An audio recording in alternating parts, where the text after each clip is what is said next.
এক গ্রামে এক অন্ধ মা ও তার একমাত্র ছেলে আব্দুল্লাহ বাস করত।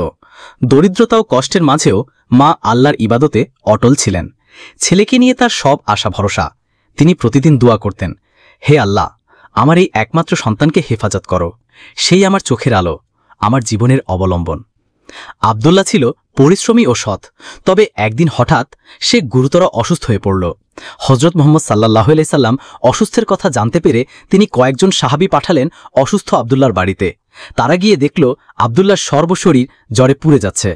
সাহাবীরা আব্দুল্লাহর সেবা যত্ন করল এবং সিদ্ধান্ত নিল রাতের বেলায় একজন একজন করে সাহাবী আব্দুল্লাহর সাথে থাকবে। তারপরেও দিন দিন আব্দুল্লাহর শারীরিক অবস্থা খারাপ হতে লাগল। অবশেষে একদিন সে শেষ নিঃশ্বাস ত্যাগ করল। বন্ধুরা, আল্লাহ লেখা নামটি পছন্দ করে থাকলে চ্যানেলটি লাইক ও সাবস্ক্রাইব করে দিয়েন। অন্ধমা খবর পেলেন আপনার ছেলে আর বেঁচে নেই। তিনি নিথর দেহের পাশে এসে বসে কান্নায় ভেঙে পড়লেন। চারপাশে সবাই চুপ হয়ে গেল। মা তার ভাঙা গলায় বললেন, হে আল্লাহ, তুমি জানো আমার চোখ নেই, দুনিয়ায় আমার ভরসা নেই, আমার এই সন্তানই আমার আশা ছিল। হে আল্লাহ, তুমি মৃতকে জীবিত করতে পারো। আজ আমি তোমার দরবারে হাত তুললাম, আমার ছেলেকে ফিরিয়ে দাও, তাকে আমার বুকের অবলম্বন বানাও।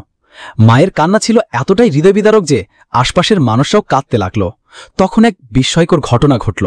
আব্দুল্লাহর দেহ কেঁপে উঠল, ঠোঁট নড়ল, তারপর সে ধীরে ধীরে চোখ খুলে বসে উঠল। মা এই একটি শব্দ শোনার সাথে সাথে অন্ধমা ছেলেকে বুকে জড়িয়ে ধরলেন। গ্রামবাসীরা বিস্ময়ে হতবাক হয়ে গেল। তারা স্পষ্ট বুঝতে পারল এটি আল্লাহর রহমত, যা মায়ের দোয়ার বরকতে ঘটেছে। পরে আব্দুল্লাহ নিজেই সবাইকে বলল, আমি মৃত্যুর পরকার জগৎ দেখতে পেয়েছিলাম। ফেরেশতারা আমাকে নিয়ে যাচ্ছিল, কিন্তু হঠাৎ আমার মায়ের দোয়া আসমানে পৌঁছে গেল। তখন আল্লাহর হুকুম হলো তাকে ফিরিয়ে দাও, কারণ অন্ধ মায়ের দোয়া আমি কবুল করেছি। কষ্ট করে ভিডিও বানাই, ভিডিওতে একটি লাইক ও কমেন্ট করে দিলে আরও নতুন ভিডিও বানাতে উৎসাহ পাই।